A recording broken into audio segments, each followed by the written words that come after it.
E hoje nós recebemos na TV Erechim a advogada especialista em direito tributário Luana Marsaro. Dentre os assuntos, as mudanças no pagamento dos impostos e tributos federais. Acompanhe. Hoje nós recebemos aqui no estúdio da TV Erechim para falar um pouquinho dessa questão toda que a pandemia acabou criando no mundo jurídico também. Nós estamos recebendo a doutora Luana Marsaro, que é especialista em direito tributário, uma área bastante importante que tem sido bastante solicitada pelos empresários em virtude de tanta mudança que ocorreu rapidamente. Bem-vinda, doutora. Boa noite, Sandra, tudo bem? Obrigada pelo convite. Quero agradecer também todos os telespectadores que estão nos assistindo pela atenção e espero poder auxiliar vocês nesse momento tão difícil que a gente está enfrentando aqui. A Luana faz parte do grupo de advogados MMPR, que está localizada no edifício Fratelli, prestando um serviço de excelência a todas as pessoas que procuram ajuda neste momento de pandemia, seja na área trabalhista, na área fiscal. Então o escritório está habilitado para auxiliar você no que você necessitar neste momento e também em outras situações que acabam surgindo no decorrer do ano. Tudo mudou tão rapidamente. Iniciamos março com uma expectativa de crescimento do país, criando novas frentes de trabalho, soluções para empresas e de repente mudou tudo e a gente regrediu em alguns aspectos. Com certeza. E na área tributária? Então, Sandra, a gente iniciou o ano de 2020 com uma expectativa muito grande, realmente, que fosse um ano muito bom para todo mundo.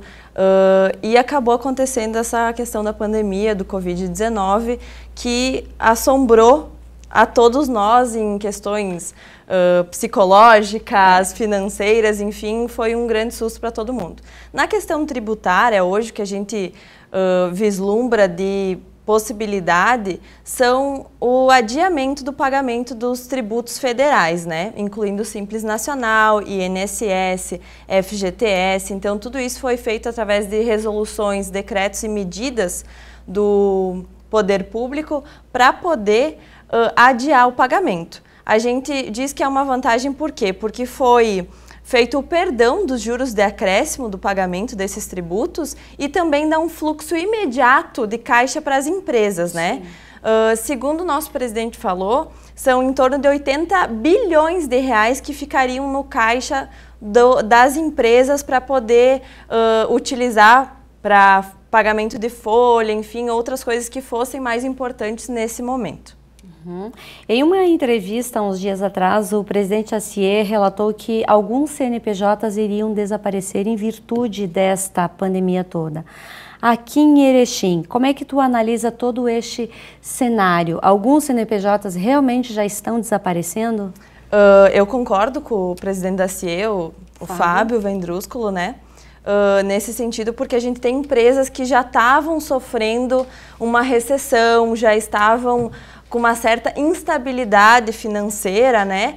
E com tudo isso que vem, elas acabam sim não tendo condições de se manter. Então, toda empresa que já estava com alguma dificuldade, ela venha nesse momento deixar de existir por esses motivos. Mas, ao mesmo tempo, a gente tem uma expectativa boa que com todas essas medidas que estão sendo tomadas, os auxílios, enfim, que a gente consiga manter a renda, o emprego e também as empresas de pé para enfrentar esse período difícil. Como é que fica o INSS? As empresas continuam pagando normalmente os valores? Na verdade, também saiu um decreto, uma medida que foi flexibilizada a questão do pagamento do INSS, né?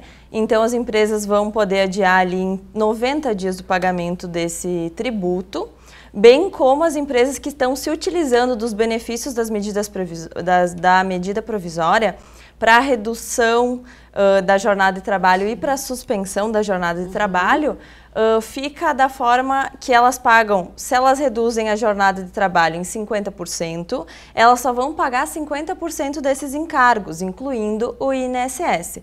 E a partir da suspensão do contrato de trabalho, elas ficam com o benefício de não precisar realizar o pagamento do INSS durante esses 60 dias da suspensão. O imposto de renda à pessoa física, ele também sofreu uma prorrogação. Sim, foi prorrogado. Tá, e o imposto de renda à pessoa jurídica, como é que ele ficou? para esse ano de 2020? A princípio, a questão do imposto de renda pessoa jurídica se manteve da mesma forma, tá? Sim. A gente não teve uma medida específica para ter um benefício nesse sentido. Vai ficar como ficou o imposto de renda pessoa física, né? Mas, a princípio, a gente não teve nenhuma alteração nesse calendário. Algumas guias que as empresas pagam, por exemplo, para municípios, impostos municipais, teve alguma prorrogação da parte do município, algum perdão por parte do Estado também? Na questão dos impostos estaduais e municipais, o que a gente consegue observar que ainda não se teve nenhuma movimentação quanto dos governos, tanto do prefeito aqui da nossa cidade, dos municípios aos redores aqui da nossa região, e também não do governador Eduardo Leite para a questão do ICMS, que seria do Estado, né? Então isso se manteve da mesma forma.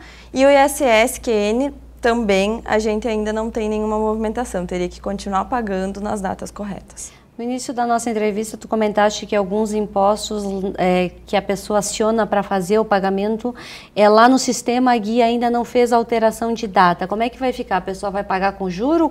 O que pode ser feito ali para o entendimento do empresário? Na verdade, tem uma resolução do Simples Nacional, onde fala que o Simples do MEI vai poder ser pago outubro, novembro e dezembro.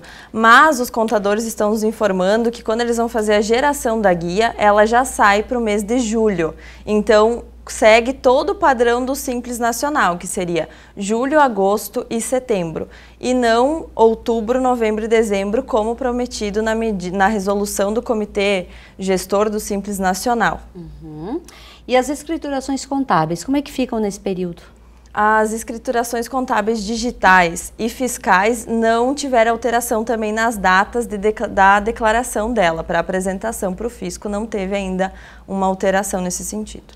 Luana, o que o empresário neste momento ele precisa estar atento, preocupado e seguro, tendo conhecimento para não errar, não dar um passo em falso? Eu acho, Sandra, assim... Não acho, né? Eu tenho certeza que nesse momento é fundamental uma assessoria jurídica especializada ao lado do empresário. Porque são tantas medidas, decretos, resoluções, enfim, que são editadas e publicadas todo dia que a gente precisa, às vezes, fazer uma tabela, enfim, um acompanhamento para conseguir compreender elas. Então, eu acho que o papel também lá de todo o legislativo deveria ser facilitar a vida do cidadão brasileiro nesse momento, com o intuito de não complicar mais ainda a situação. E não é se pensado muito dessa forma. Então acontece que fica complicado às vezes de entender, sai uma medida num dia que tira posicionamento que a outra medida havia nos dado. Então, nesse momento é essencial ter uma assessoria jurídica para poder auxiliar, realmente. Passando essa pandemia, a gente sabe que nada vai voltar a ser da forma que foi. Muitas empresas, infelizmente, vão ter que reduzir o seu quadro de funcionários ou adaptar. Neste momento, é importante também o empresário pensar no profissional, em vez de demitir, de repente reduzir carga horária, mudar a sistematização de trabalho, trabalho home office também, que é uma tendência forte. Com certeza, Sandra. Eu acho que das empresas que a gente presta assessoria, a gente já tem essa preocupação dos empresários, que é de saber que o funcionário dele ele teve todo um treinamento, enfim, que esse funcionário vai ser difícil ele repor, né, esse material humano se ele tiver que dispensar nesse momento. Então, a gente já tem toda essa questão de uma preocupação do empresário de manter os empregos hoje, a equipe de trabalho que ele tem. Por isso se faz outras medidas para tentar organizar fluxo de caixa para poder manter esses empregos. E eu acho que a questão do home office é uma questão ainda que é muito nova para nós, tem muita dificuldade ainda de compreensão.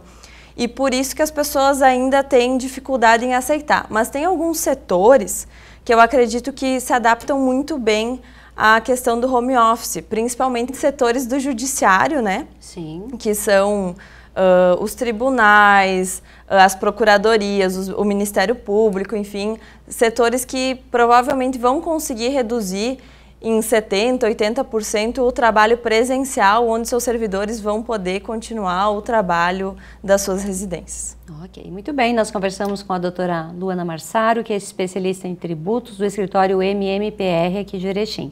Obrigada, doutora. Imagina, muito obrigada pela atenção de todos. Uma boa noite.